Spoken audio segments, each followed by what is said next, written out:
Empezamos con este diplomado, que es atención médica en neonatología y pediatría, el cual está organizado por la institución Revalidate de Diplomados, al cual a la vez agradezco la oportunidad de llegar con ustedes mediante este medio. Un saludo muy importante y a la distancia con todos los que han adquirido un poco de educación de ciencias de la vida. Quien les habla es médico, soy el Dr. Jesús Berrocal, y en esta oportunidad llego a ustedes con este diplomado importante en el cual me voy a abarcar un poco en esta especialidad como es la pediatría y la subespecialidad, la neonatología, y vamos a conversar tópicos importantes, tópicos trascendentes de los cuales todo personal de salud debe estar capacitado y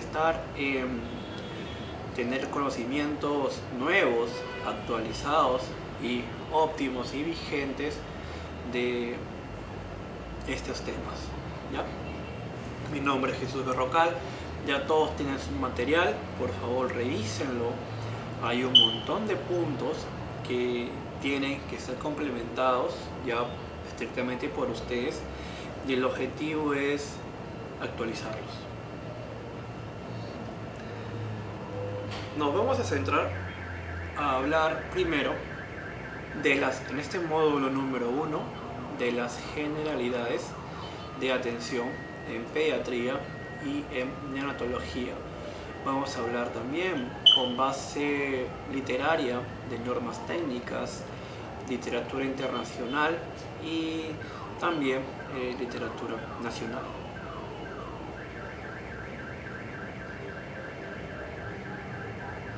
El momento indispensable y vital del inicio de la concepción termina en lo que es la vida de un recién nacido a término, un recién nacido con un peso ideal dependiendo de los percentiles, un recién nacido y mediante cual ustedes tienen la función básica de realizar la atención inmediata al recién nacido. Esta atención debe ser realizada de una manera adecuada, ya debemos de valorar ya los índices, los scores y las características. Vamos a ir a conversar poco a poco, pero es de importancia vital que ustedes sepan la gran responsabilidad que tienen en este mundo de la pediatría. Comenzamos a hablar un poco de normatividad a nivel nacional. Tenemos la norma técnica de salud para atención integral a nivel neonatal, ya nos da las definiciones y los puntos claves o puntos clásicos de parte técnica, ya definen como nacido vivo a todo ser después de la expulsión o extracción completa del cuerpo de la madre de un producto de la concepción, independientemente de la duración del embarazo, el cual respira o da señal de vida como los latidos del corazón, pulsaciones de cordón umbilical o movimientos.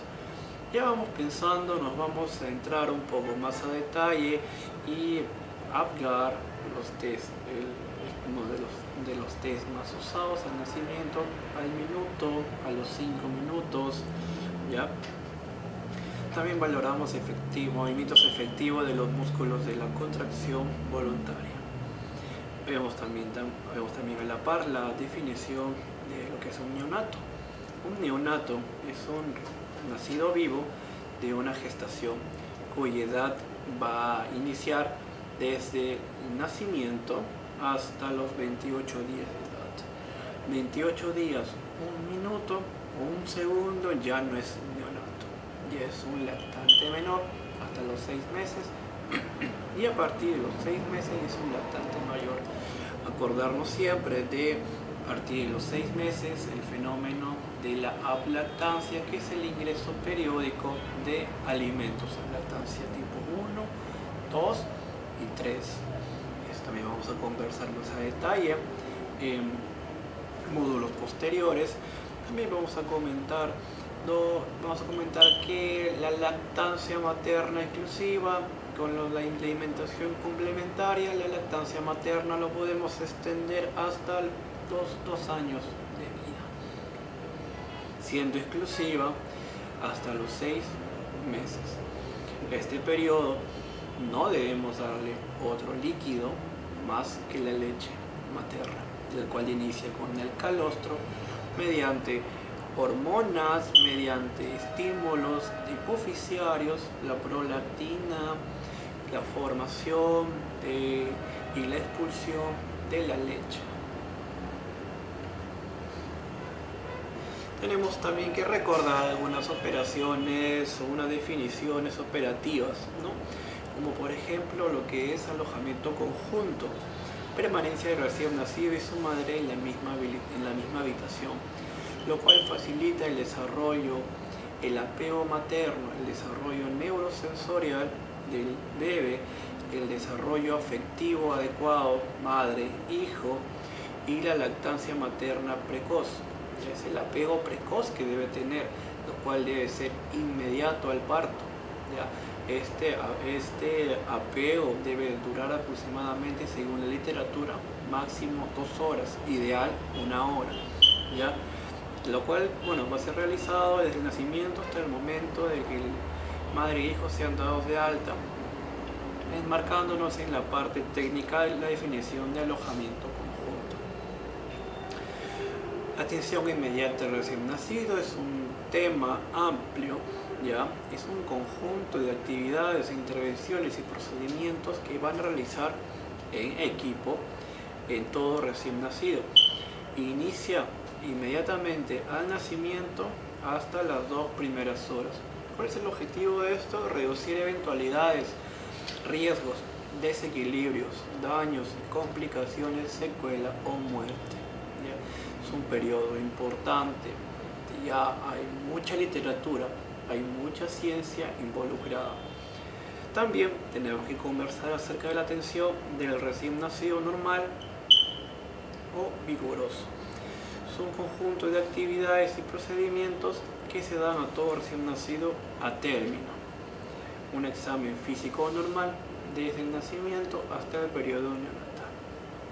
También hay la parte patológica, cuando se tiene la atención a un recién nacido con complicaciones, ¿no?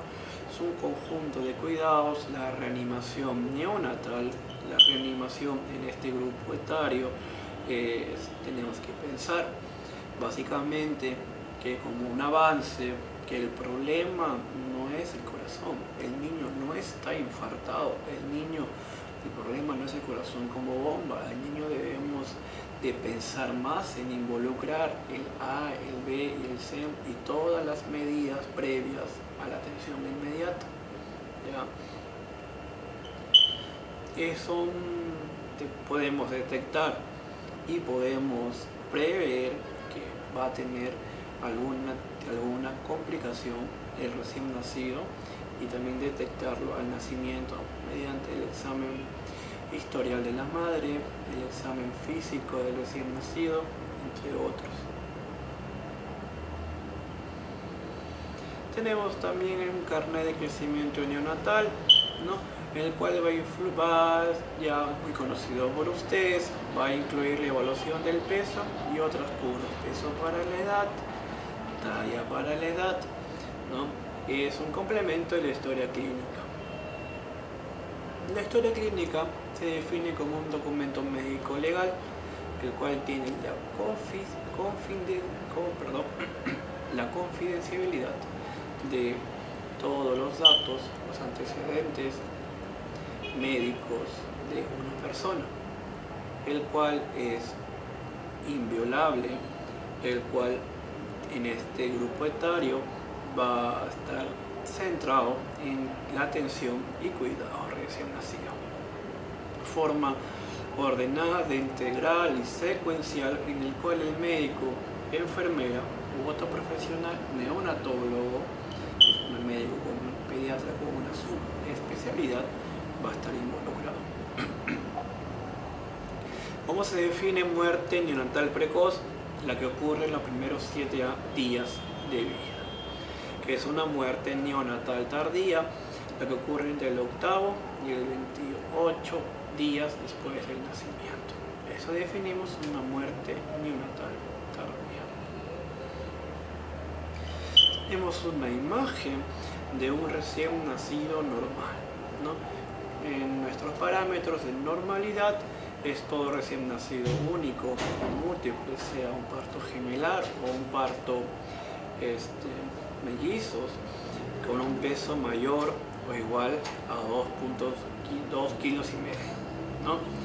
Cuya edad gestacional es un niño a término a partir de las 37 semanas y menor de las 42 semanas. Nace de un parto eutóxico o un parto distóxico con alguna dificultad, lo cual puede terminar en cirugía cesárea, ¿ya? Y no presenta al momento de su evaluación patologías. Definimos también recién nacido pretérmino menor de 37 semanas y recién nacido a término de 37 semanas a menos de 42. Eso es un niño a término. Punto de corte a nivel nacional, 37 semanas completas. 37 a 42 a término y post término se prolonga más de las 42 semanas.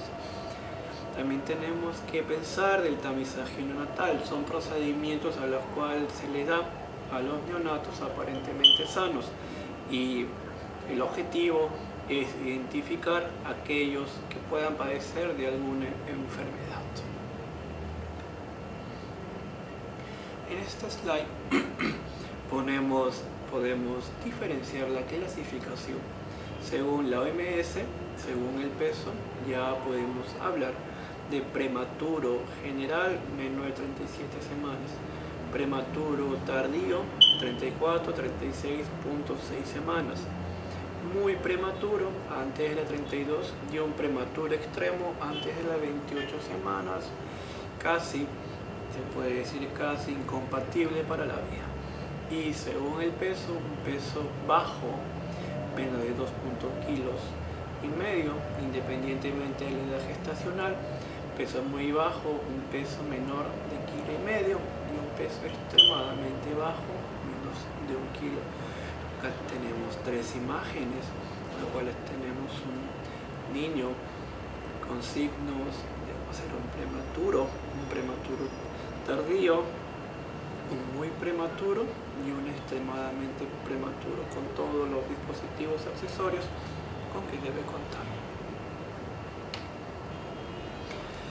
Hablemos un poco acerca de la circulación fetal, ¿no? La circulación fetal nos debemos de centrar en la placenta. De la placenta nace la vena umbilical, y en la placenta le llega la arteria umbilical. 2 arterias, una vena. La sangre oxigenada va de la placenta a la circulación fetal y la sangre no oxigenada viene de la circulación fetal hacia la placenta. Nos centramos primero en eso. ¿Quién es el encargado de trasladar sangre sangre feto placentaria? El cordón umbilical. La importancia de existir 2 arterias y una vena. ¿De dónde nacen las arterias umbilicales? De las arterias ilíacas internas, ¿no? Arteria ilíaca, esta es la aorta abdominal, las arterias renales, renal izquierda, renal derecha, ilíaca primitiva izquierda, ilíaca primitiva derecha, ilíaca interna, ilíaca externa, ¿no? Acá está, en las ilíacas internas nacen las arterias del cordón umbilical. Bien, seguimos avanzando. La sangre oxigenada que viaja de la placenta hacia la circulación fetal, derecha a izquierda, va a llegar a el hígado, a este nivel. Como pueden ver, este nivel se va a mezclar con la sangre de la vena cava inferior, ya en el denominado ducto venoso de Arancio. El ducto venoso de Arancio. La vena umbilical se va a convertir en el ligamento redondo del hígado. Es un rezago del cordón umbilical. Bien, acuérdense del ducto venoso. Ya. De ahí va a subir por las suprahepáticas y esta sangre oxigenada va a llegar a la aurícula derecha. Esta aurícula derecha, la sangre en la circulación fetal, la sangre va a viajar interauricular por medio del foramen, del agujero oval, a la aurícula izquierda. ¿Ya? ¿Quién se encarga de impulsar la sangre de la aurícula derecha a la aurícula izquierda? La válvula de Eustaquio. Aquí está acá. Ya estamos más o menos orientados en cómo es este proceso de circulación fetal. Acuérdate, agujero oval, foramen oval, ducto venoso. Del corazón nacen los dos grandes vasos, la arteria aorta, que nace del ventrículo izquierdo, y la arteria pulmonar, que nace del ventrículo derecho, ¿no? Acuérdate de estos dos grandes vasos. Acá hay un tercer shunt. ¿Qué es shunt? Comunicación de sangre venosa y sangre arterial, denominado el ductus arterioso. Es decir, el ducto venoso, el agujero oval o el foramen oval y el ductus arterioso son los tres lugares en los cuales fisiológicamente se van a dar los shunts derecha e izquierda de la circulación fetal. Los pulmones con los alveolos colapsados normalmente tienen una hipertensión pulmonar fisiológica, los cuales van a comenzar a ser aperturados a una disminución de la presión capilar pulmonar a partir del clampaje del cordón umbilical y del nacimiento. Continuando con el viaje de la sangre, va a desembocar en las arterias aortas, en la arteria aorta, para ser trasladada por la arteria umbilical de vuelta hacia la placenta. La placenta nos da, miren el cuadro, alimentos y oxígenos proporcionados de la madre. La circulación fetoplacentaria es una circulación independiente, es decir, el mito de que la madre le da sangre al feto es totalmente falso. ¿Ya? El feto tiene sus órganos hematopoyéticos y vamos a conversar.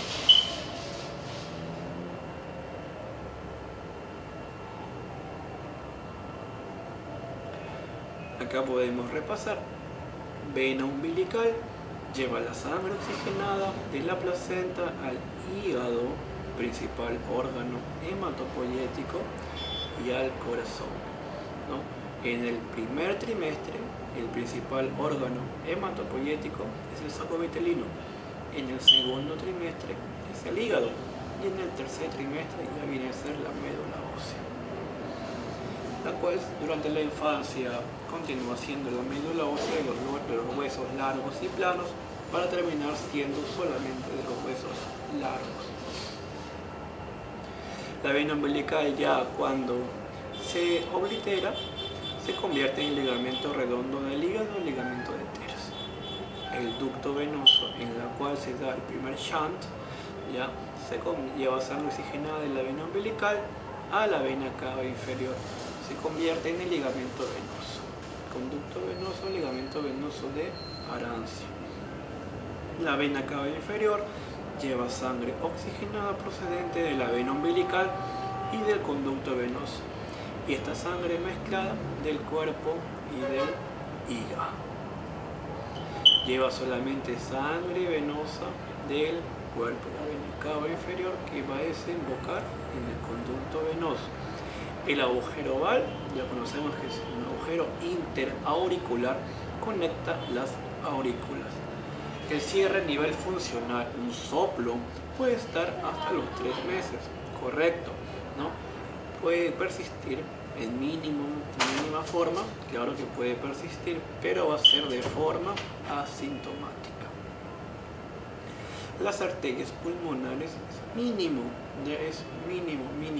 Lleva una pequeña cantidad de sangre, pulmones colapsados, hipertensión pulmonar, no va a haber difusión, no tiene función, no tiene fundamento al momento en el periodo y hablando fisiológicamente a nivel pulmonar, y va a transportar solamente sangre venosa a los pulmones. El conducto o el ductus arterioso desvía la sangre mezclada de la arteria pulmonar a la aorta. El cierre es a los 4 meses, patología causada por el uso de AINES materno al tercer trimestre, cierre prematuro del ductus arterioso. Por eso el uso de AINES está contraindicado en el tercer trimestre. ¿Ya? El ducto arterioso se convierte en el ligamento arterioso. La aorta recibe sangre mezclada del corazón y de las arterias pulmonares, ¿no? Lleva sangre oxigenada procedente del ventrículo izquierdo, y las arterias pulmonares llevan sangre arterial y venosa a la placenta.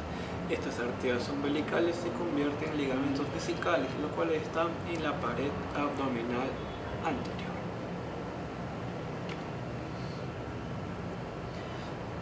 El fenómeno de transición de la respiración fetal y neonatal, cuando ustedes tengan alguna oportunidad de ver una ecografía, los marcadores de bienestar fetal, uno de ellos es que haya movimientos ventilatorios, pero no son movimientos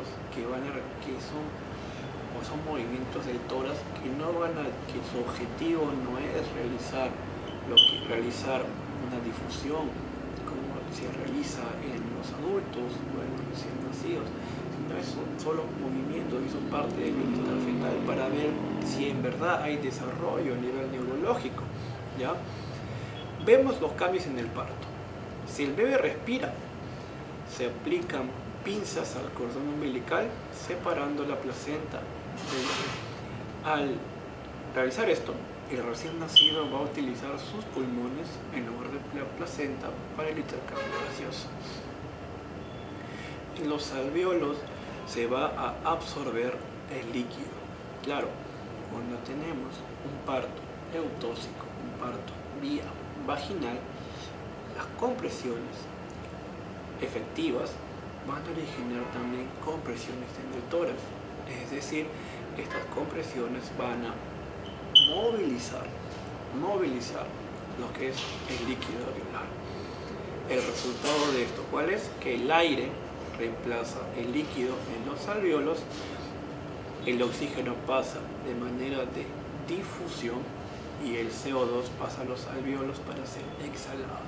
Mediante gradientes de concentración que deben repasar, va a originar la difusión a nivel alveolo capilar.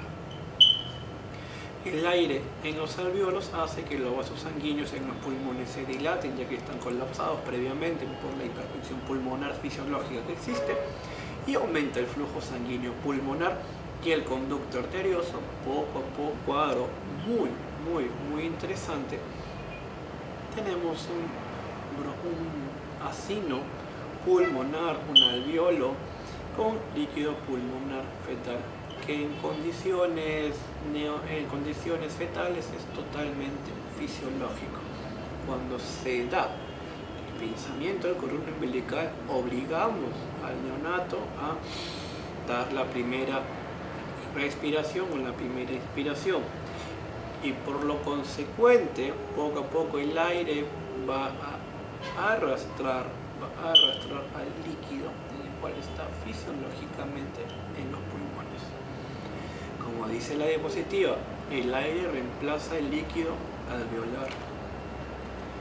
Ese es el primer fenómeno. El segundo fenómeno, ¿cuál es? Se van a dilatar los vasos sanguíneos que están colapsados, que están hipertensos a nivel del pulmón, se van a dilatar.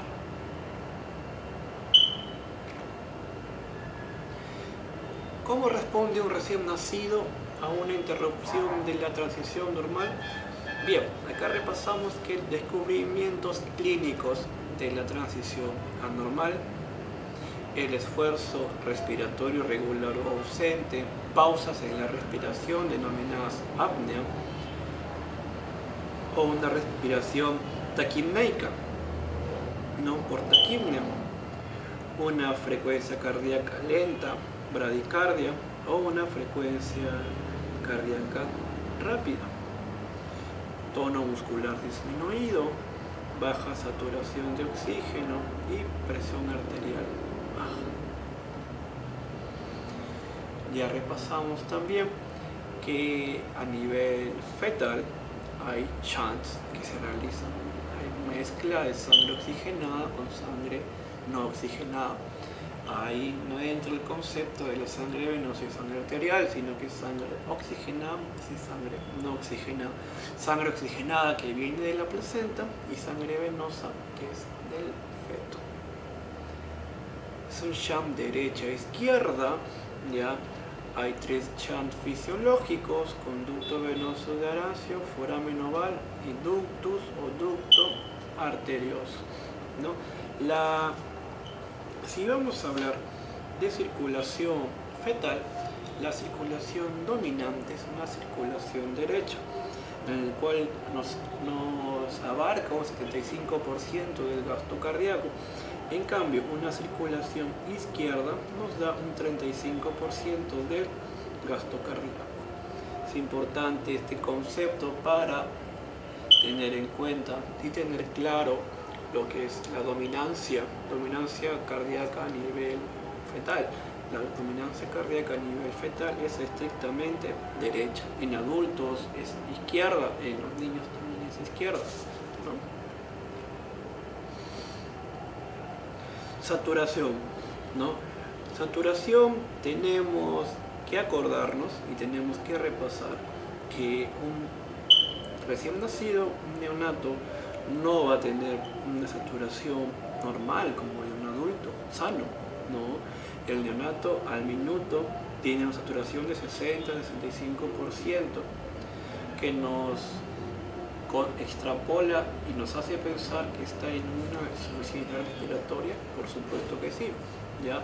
Y a los 10 minutos va a tener como máximo una saturación de 90 al 95%. Todo esto va a depender de qué, de su mecanismo de adaptación que vamos a repasar. También debemos recordar que el mecanismo de adaptación, el 90% recién nacidos van a pasar de una manera ok. De esto, 10% van a tener alguna alteración y un 1% van a requerir lo que es el RCP neonatal.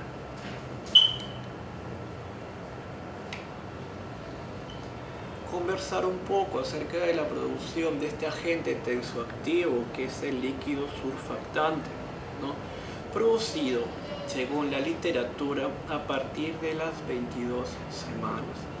Ya nos acordamos y ya definimos lo que es un recién nacido extremadamente prematuro y vemos la gran diferencia de que la producción de surfactante va a marcar lo que es la viabilidad de este recién nacido. Según literatura, he revisado que las 22-24 semanas el recién nacido inicia lo que es la formación de surfactante. Recién está iniciando la formación de surfactante. Pero el surfactante iba a estar completamente formado a partir de la semana 34. Ya es académicamente y ya está muy estudiado que a partir de la semana 34 ya tenemos buena cantidad de líquido surfactante producido por los neumocitos tipo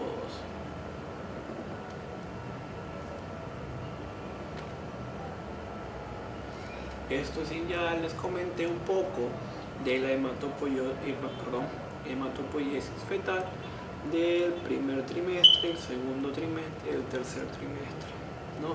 Saco vitelino, primer trimestre, segundo trimestre el hígado y tercer trimestre la médula ósea. Es una manera de cómo separar, los órganos encargados de la hematopoiesis a fetal.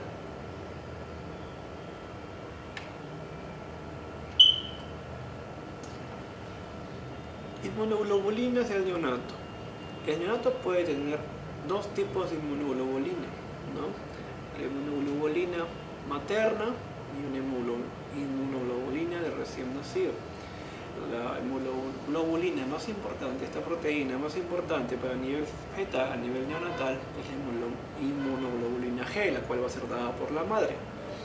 Y en el recién nacido, propia de él, va a ser la inmunoglobulina M. También si tiene alguna enfermedad, como por ejemplo la rubiola congénita o algo, también va a formar inmunoglobulina G. Acordar también que la leche materna también nos brinda un tipo de inmunoglobulina, que es la inmunoglobulina A, independiente de toda la carga proteica, lisosomas, lactoferrina, ADA, ácido araquidónico, entre otros. El alimento por excelencia del recién nacido es la leche materna. No hay ninguna fórmula magistral que pueda suplir al 100% todos los beneficios que da la lactancia materna exclusiva al recién nacido.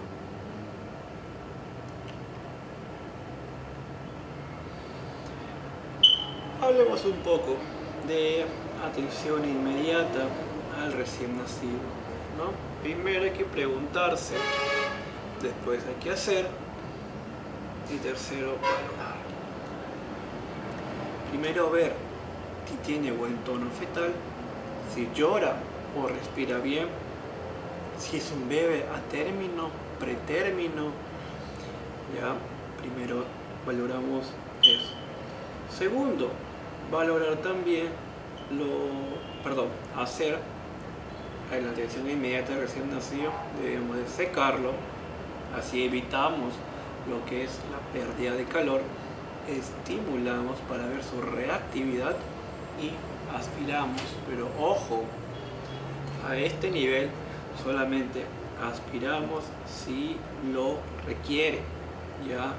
Porque un recién nacido que por antecedente de repente aspiración por líquido meconial espeso se le aspira hasta nivel gástrico, puede generar bradicardia.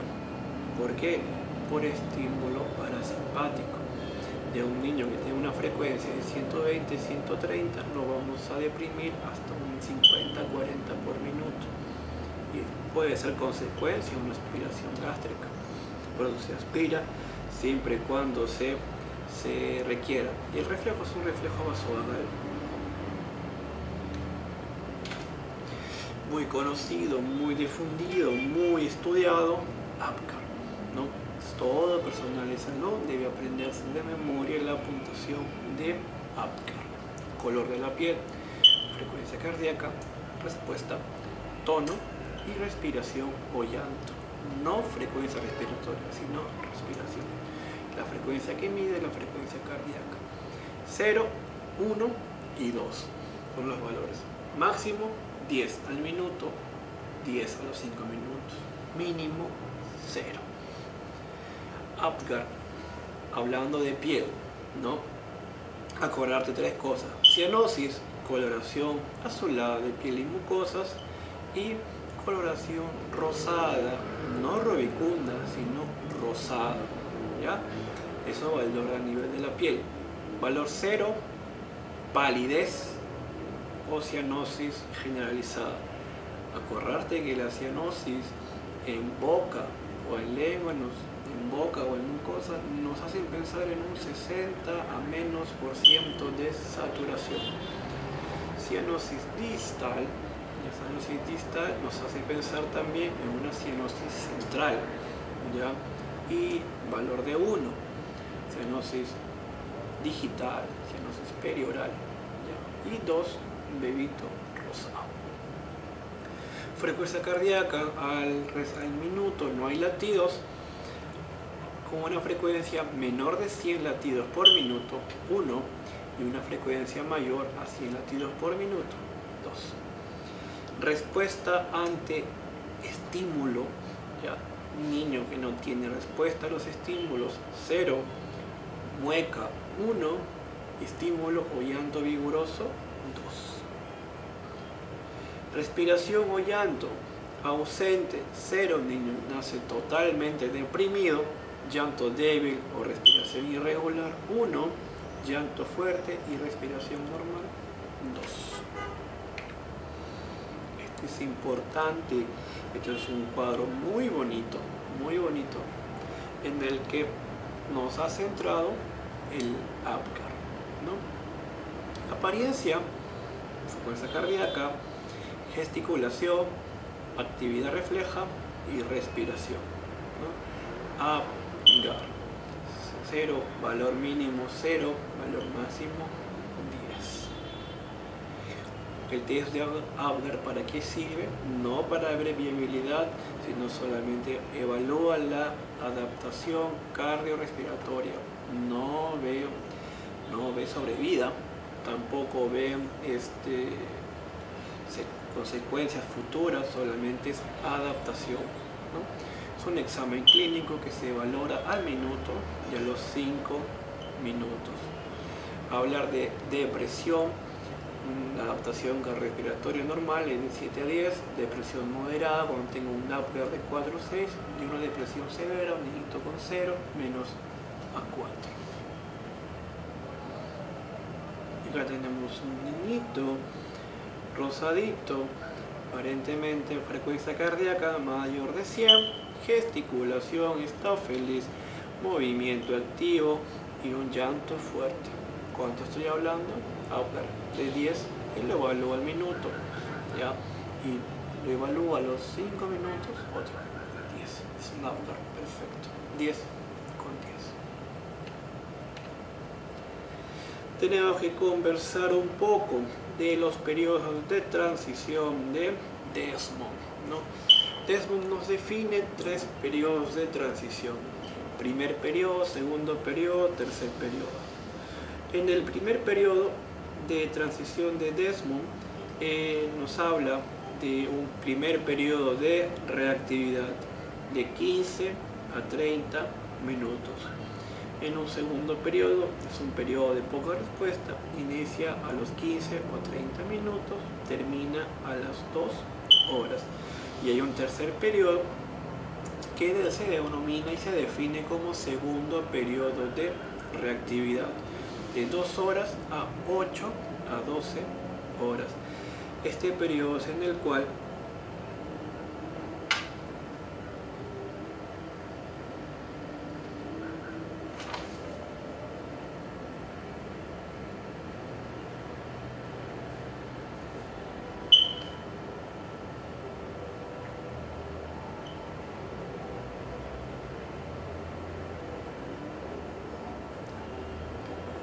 es el periodo. Continuando con los periodos de transición de Desmond, en el primer periodo, en el segundo periodo, en el tercer periodo nos da cierto margen clínico para evaluar al recién nacido, ¿no? En el segundo periodo de reactividad Ya la frecuencia cardíaca y la frecuencia respiratoria ya se ha estabilizado a un nivel. Aproximadamente se considera una frecuencia cardíaca neonatal de 120 a 130 por minuto y una frecuencia respiratoria de 60 por minuto, no mayor a 60 por minuto. Tenemos que hablar un poco de los factores de riesgos para una reanimación neonatal, ¿no? Las edades de gestación menores a 36 semanas, edad de gestación alta, los extremos siempre afectan, paciente madre preeclámptica, una hipertensión gestacional, una hipertensión inducida por el embarazo, ¿ya? O una eclampsia cuando ya se origina lo que son las convulsiones, descartando que tenga cualquier otra patología que produce convulsión. Hipertensión materna, un embarazo múltiple, anemia fetal, polihidramnios, oligohidramnios, hidrops fetal, macrosomía fetal más de 4 kilos y restricción de crecimiento intrauterino. No es retardo porque el peso no lo va a recuperar, es un peso que se ha restringido. Malformación, Bardet-Patau, Potter, Turner, Down, que vamos a conversar a lo largo de este diplomado. Y factor de riesgo clave a nivel nacional es sin atención prenatal, sin psicoprofilaxis, sin controles, sin vacunas, sin cartilla. Es penoso, pero es parte de nuestra realidad nacional, ¿ya? Es un factor de riesgo clásico previo al parto. Y durante el parto, un factor de riesgo es la cesárea de emergencia, ¿no? Parto traumático, trauma obstétrico, Christeller, forceps, ventosa, contraindicado, ¿ya? Presentación podálica, presentación de nalgas, frecuencia cardíaca fetal, el sufrimiento fetal, los DIPS, DIPS 2, DIPS 3, paciente con anestesia general de la madre. ¿Cuándo se hace eso? Cuando el paciente entra en eclampsia, ¿ya? Sulfatear a la madre, la cual tiene una preeclampsia severa, desprendimiento de placenta, hemorragia durante el parto, enfermedades del corium, la coriumnoiditis, la administración de narcóticos de la madre dentro de las 4 horas de drogadicción, distosia, presentación de hombros, líquido, síndrome de aspiración, líquido amniótico meconial que no produce un salam, ¿no? Y un prolapso o una distosia de cordón. Son factores de riesgo durante el parto que nos hacen pensar que tenemos que realizar gran alta probabilidad de reanimación. Comentando un poco acerca de la atención inmediata al recién nacido, el UpToDate nos da que en la sala de recién nacidos su termómetro debe marcar 27 grados, termostato, ¿ya? 24 a 27 grados según la literatura. Hacerles acordar un poco de los mecanismos de pérdida de calor del recién nacido. Los 4 mecanismos clásicos: convección, radiación, evaporación y conducción, ¿no? La convección es que pasa aire y el menor pierde calor de esa manera. Las medidas de control, ¿cuál es? Un cuarto hermético, un cuarto cerrado, punto. Puertas cerradas, ventanas cerradas. Por radiación es sin estar en contacto por una superficie, pérdida de calor por superficies frías. Medida de control, que todo el cuarto tenga una temperatura uniforme a 27 grados. Utilizar sábanas precalentadas y una servocuna precalentada. Evaporación. ¿Cómo evito la evaporación neonatal? El secado. Un secado adecuado con una toalla tibia. Y por conducción es el precalentar lo que es la servocuna y llevar en el menor tiempo posible al neonato a este lugar. ¿Ya? No olvidarnos que también tiene medidas de atención que vamos a comentar en breve.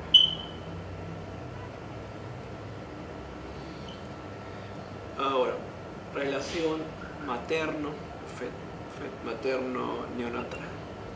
El contacto precoz y la lactancia precoz, como ya les comenté, es el tiempo ideal es de 2 horas en un mundo feliz.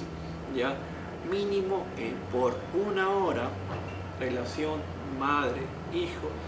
La lactancia precoz debe ser dada en este periodo. ¿Ya? ¿Por qué? Porque nos ayuda en este evento neuropsicológico materno neonatal. El apego a la madre evita lo que es un fenómeno de ansiedad materna, evita mejora el desarrollo y la producción de leche, ya que comienza a estimular los pezones y eso libera lo que es oxitocina y a la par genera menos sangrado uterino, mejora y evita la atonía uterina, así que es excelente. A nivel hormonal segrega la prolactina, mejora la eyección de leche por parte de los ductos galactóferos y es un mecanismo bueno, bonito y económico, ¿no?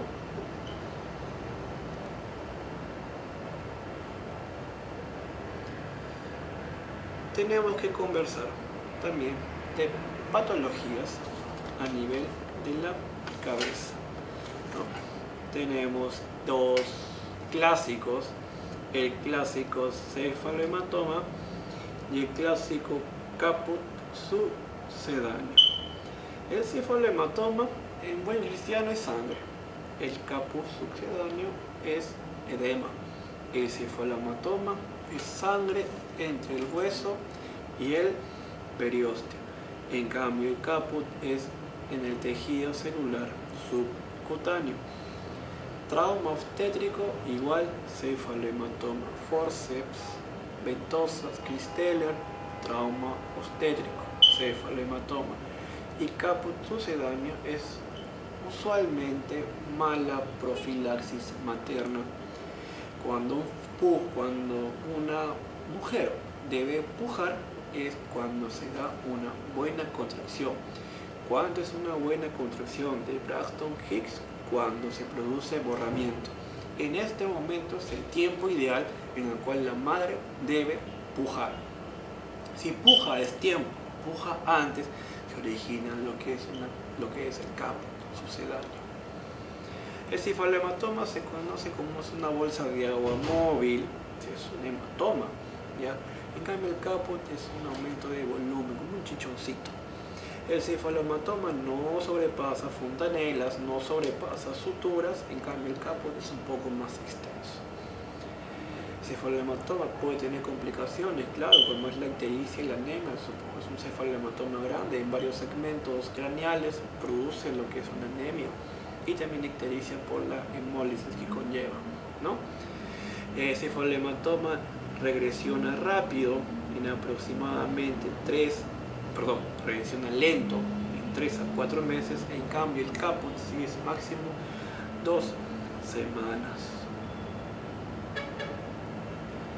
Ya hemos repasado un poco de a nivel al apego materno neonatal que debe tener la madre.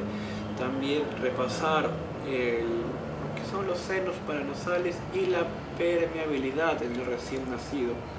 De todos los senos paranasales, los que están permeables al nacimiento son los senos maxilares y los senos etmoidales. Es decir, hablar de sinusitis a esta edad no va. El resto se va a aperturar durante toda la niñez, ¿ya? Esos son los senos aproximadamente. Hay literatura que dice 5 años, otro dice toda la niñez, que quede como consecuencia clásica es que el resto se apertura durante toda la niñez, ¿no? Lesiones, ¿ya? tenemos fenómenos y tenemos reflejos neonatales, reflejos primitivos, como es el moro, succión, paracaidista, entre otros. Repasen, ya hay patologías asociadas a un moro asimétrico. El reflejo de moro, movilización de miembros superiores, nos hace pensar en lesiones. Nos hace pensar en la lesión más frecuente a nivel de la parte muscular del recién nacido es la fractura musculoesquelética, de la fractura de clavícula. ¿Ya? Donde es más frecuente, tercio medio.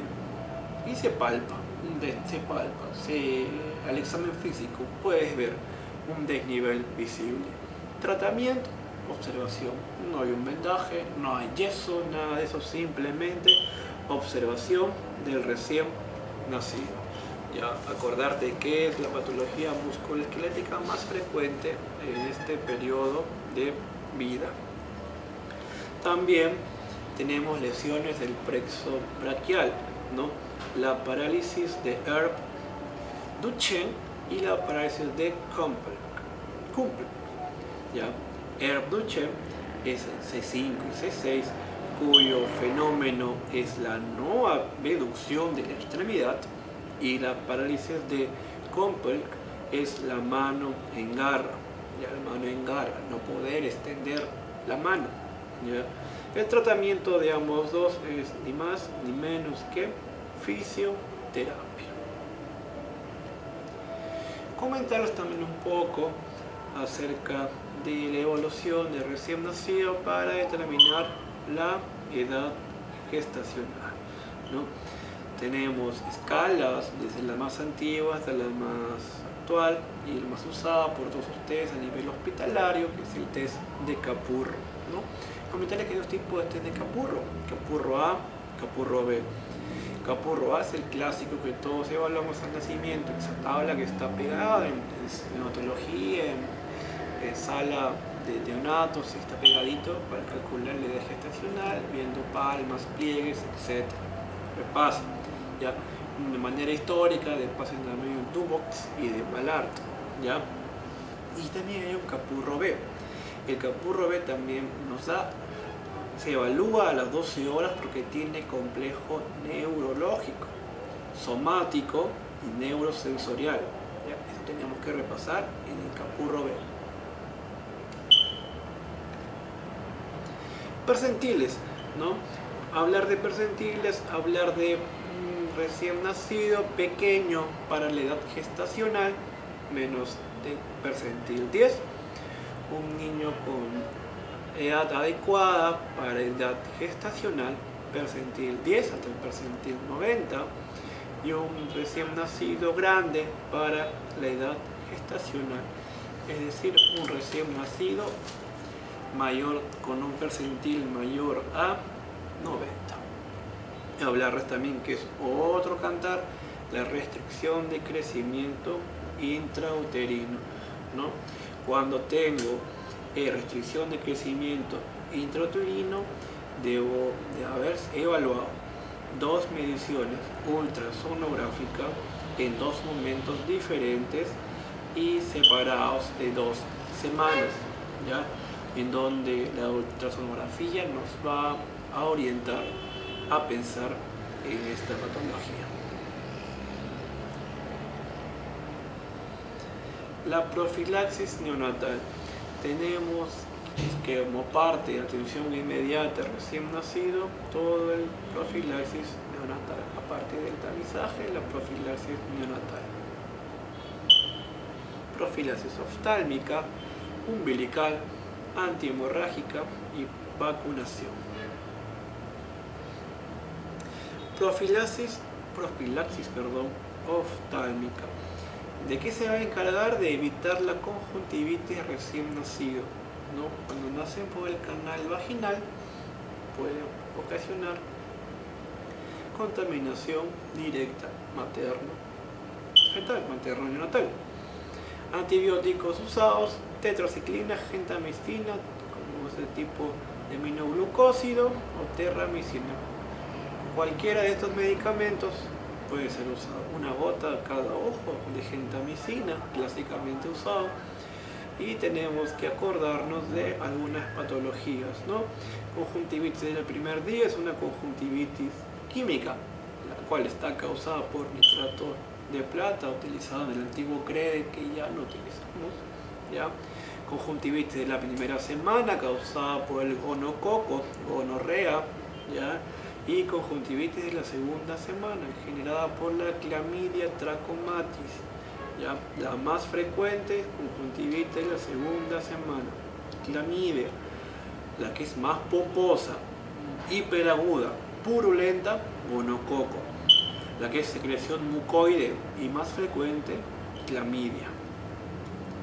Profilaxis del cordón umbilical, ¿ya? ¿Qué usamos? Yodo, isodine, falso. Utilizamos el alcohol medicinal que evita la infección del rezago del cordón umbilical. A la par que realizamos la profilaxis evitando la onfalitis, verificamos la presencia de dos arterias en una vena, como el signo de Mickey Mouse, una vena y sus dos orejitas, dos arterias, ¿ya?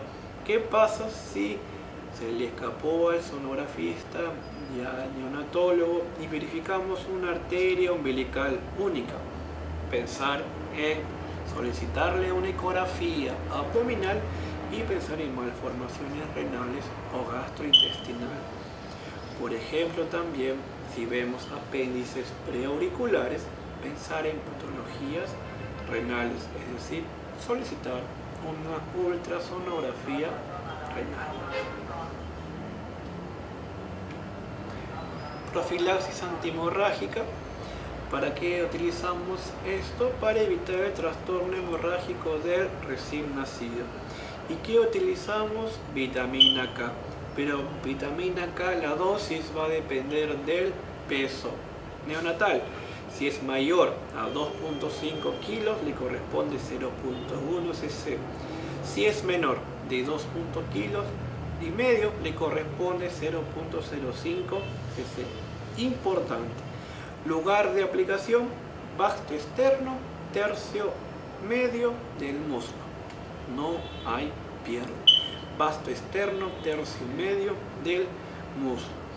Acordarnos del trastorno hemorrágico de recién nacido, acordarnos de vitamina K, factores de coagulación, vitamina K dependientes 2, 7, 9 y 10. Ya, acordarnos que también no es parte del tema, pero de los factores de coagulación a solicitar. ¿DNI? Sí. 46 o Para hacerle el cargo del DEA. Ah, ya, ya. Acá, 46, 10, 33, 39. Ya. Yo se lo dejo abajo con las chicas para que se lo firmen. ¿Al séptimo o al 6? En el séptimo. Acá. ¿Ya? Chévere. Cuando firme el cargo, va a ser hasta la otra semana, hasta el otro domingo. Creo. Sí, bueno, yo mismo traigo. No hay problema. Ahí lo firman nada más, pero ellos se lo van a entrar. Acá. Yo se lo dejo acá. ¿Ya? Chévere, gracias. ¿No?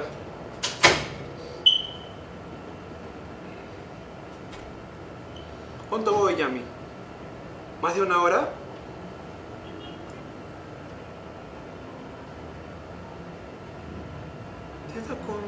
¿A qué hora empecé?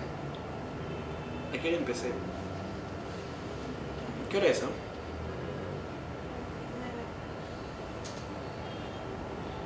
No, sí, hoy más de una hora, ¿no?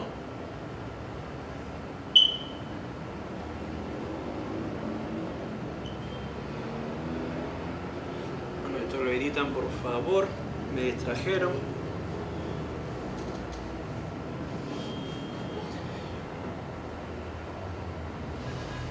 Hablar de trastorno hemorrágico de recién nacido, hablar de factores de coagulación, vitamina K dependientes, 2, 7, 9 y 10. Hablar no es parte del tema, pero es importante de los factores de coagulación para control en medicamentos. Por ejemplo, la warfarina, el TP, y la heparina, el TTP. Son preguntas clásicas y básicas. Vacunación, ¿no? las vacunas del recién nacido, hepatitis y bacilo de Guerin, ¿no? Son básicos. Hepatitis B, peso mínimo según normatividad 2 kilos. ¿Y de qué nos previene? De la transmisión vertical. Máximo chance de vacunar a recién nacido hasta las 24 horas de vida, ¿no? Es importante recalcarles eso. Si tengo mamá con antígeno australiano positivo, antígeno de superficie de la hepatitis B, ¿vacuno al niño? Claro que sí, lo vacuno, pero a la par debo darle gamma globulina para la hepatitis B. ¿Ya? Es importante recordar como peso mínimo para hepatitis B 2 kilos. Para BCG me da más chance, peso mínimo 2,5 kilos. ¿Ya? La complicación más frecuente de la bacilo de Guerin es la linfadenitis regional. Tratamiento simplemente analgésicos. ¿Ya? Si tengo un niño menor de ese peso, ¿puedo vacunarlo? Claro, con tranquilidad hasta el año de edad. ¿Para qué me va a ayudar el BCG? Las formas graves, formas severas de la tuberculosis, ¿ya? Formas graves, severas de la TBC. Y si ya pasa del año, puedo vacunarlo hasta 4 años, pero tener cuidado si ha tenido contacto. Si ha tenido contacto, profilaxis con isoniazida.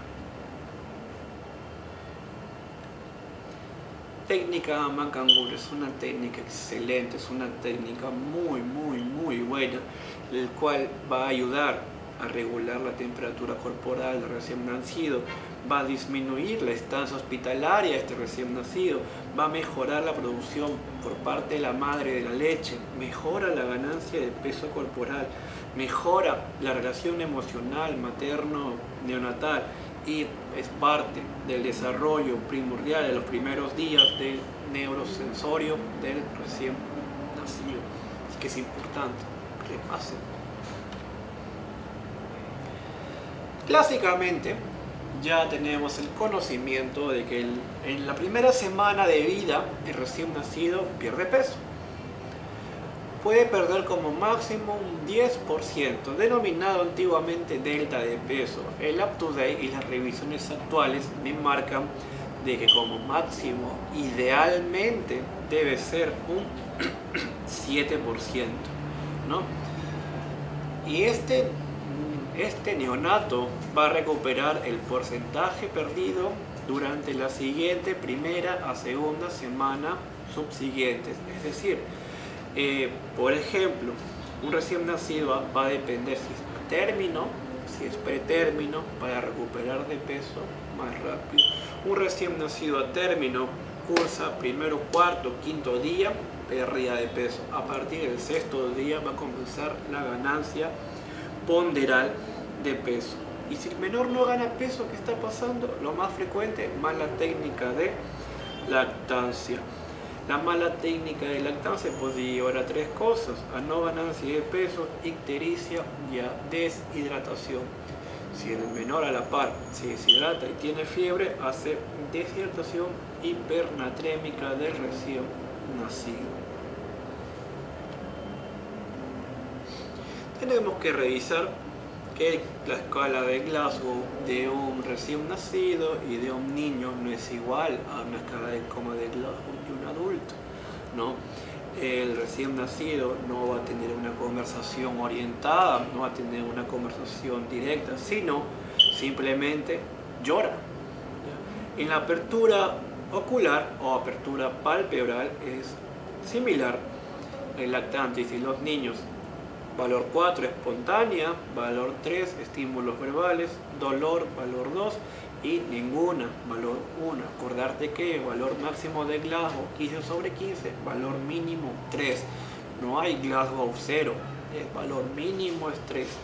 En respuesta verbal, un niño que ya habla va a ser orientado como un adulto, en cambio un lactante, murmullo y balbuceo. 5. Punto 4, en un niño, una habla confusa, en un lactante, niño irritable, llora, llanto prolongado, ¿ya? Ese es un 4. Un 3 sería un lactante que no está llorando, pero llora en respuesta al dolor. Un lactante que no está llorando, un 2, un gemido en respuesta al dolor. El niño a nivel, ya a partir del año de vida, palabras inapropiadas 3, como un adulto, y palabras incomprensibles o sonidos no específicos por un 2. Y si no hay ninguna respuesta verbal, ninguna. Nivel de motor, ya el niño y el lactante varían. Lo que no varía es, lo que es continúa per se en ambas patologías es la postura de decorticación y la postura de descerebración, la flexión anormal en respuesta al dolor y la extensión anormal en respuesta al dolor. Decorticado, descerebrado. Decorticado 3, descerebrado 2, no hay respuesta 1. Tengo parte del soporte vital, el soporte vital a nivel pediátrico, ¿no? Tengo que definir lo que es el shock. El shock no varía en los 3 grupos etarios. El shock es el cambio de un metabolismo aerobio a un metabolismo anaerobio, ¿ya? Este traspaso, independientemente de la causa, genera la producción de ácido láctico. Genera una sustancia que hace daño al cuerpo. A nivel pediátrico, cuando hablamos de shock, hablamos de trípode vital, cerebro, corazón, pulmones, sistema cardiovascular. El shock más frecuente en trauma es el shock hipovolémico, subcategoría hemorrágico. Acordarnos que el shock no es hipotensión, acordarnos que el shock no va de la mano con fluidos. Ya hay mucha evidencia de que si mi menor, el lactante, está sangrando, o el niño en edad escolar, preescolar, adolescente, si ha sangrado, este paciente quiere sangre. Punto. Hay suficiente evidencia para definir eso. Mi paciente puede estar en estado de shock, puede perder 1 litro, 1,5 litros, y aún la tensión va a estar normal. Hay que tener mucho cuidado y repasar bastante literatura para que no se nos escape eso. A nivel pediátrico, cuando ya estoy hablando de shock hipovolémico, subcategoría hemorrágico, leve, moderado, severo. Como ven, a nivel cardiovascular va a aumentar la frecuencia cardíaca. En leve va a ser marcadamente alta, severa, y va a haber una casi bradicardia cuando es una pérdida sanguínea grave. A nivel central, cuando hay, igual vemos en los plan A, plan B, plan C de la deshidratación leve, moderada y severa, que es otro shock hipovolémico, pero es por volumen. El de acá es pérdida sanguínea, pérdida de eritrocitos, ya acá es trauma. El otro es plan A, plan B, plan C, es por deshidratación. Y con todo, acá es sangre. El otro sí ya es dependiendo del plan A, plan B, plan C, plan A, líquidos, sopita, agüitas, entre otros. Plan B, volumen. Plan C, endovenoso, ya sí o sí. Y cuando hay un shock hipovolémico por deshidratación, ya está bastante definido los bolos de reanimación. A nivel de RCP, ya RCP neonatal, RCP pediátrico y RCP de adultos, los márgenes para hablar de estos grupos se definen así: lactantes desde el nacimiento hasta el año a partir del nacimiento hasta el año consideramos lactantes a nivel de las guías internacionales. Niños a partir del año hasta la aparición de los caracteres sexuales primarios según la escala de Tanner. Y adolescentes, niños que alcanzan el estado pubertad. Escala de Tanner, no, estadio 1, estadio 2, estadio 3, estadio 4 para los varones. Ves la presencia de vello púbico, testículos y penes infantiles, aumento el grosor, escroto y testículos. Estadio 3, aumento de tamaño, aumento del pubis más grueso y oscuro. Y estadio 4, ensanchamiento del pene. Y estadio 5, genitales adultos.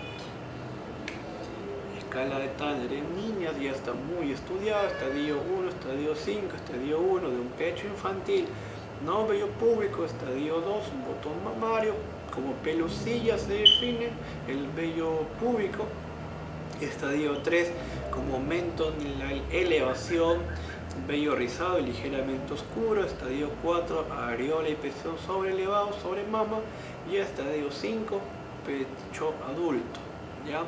El vello adulto en zona medial del muslo. Eso sería todo en un inicio de estas videoconferencias, lo cual está dirigido para personal de salud que tiene la obligación tanto académico y moral de capacitarse. Cualquier duda, inquietud, pregunta, corrección, busca de literatura, hagamos un feedback, tú me preguntas, yo les mando literatura, está mi correo, gustosamente, obviamente con toda la cordialidad del mundo, identificándote quién eres y pidiendo de una manera cordial la información. Yo gustosamente estoy atento y presto a sus preguntas. Listo, sería todo por el día de hoy, por el módulo 1. Muchísimas gracias.